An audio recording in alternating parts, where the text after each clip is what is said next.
بسم الله الرحمن الرحيم.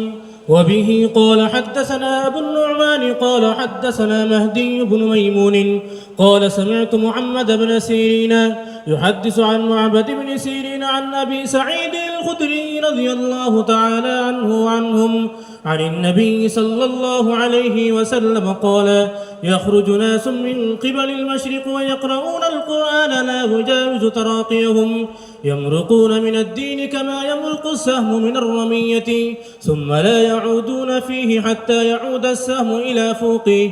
قيل: ما سيماهم؟ قال: سيماهم التحليق أو قال التسبيد. بسم الله الرحمن الرحيم. باب قول الله تعالى: وندع الموازين القسط ليوم القيامة وأن أعمال بني آدم وقولهم يوزن. وقال مجاهد: القسطاس العدل بالرومية، ويقال القسط مصدر المقسط وهو العادل، وأما القاسط فهو الجائر.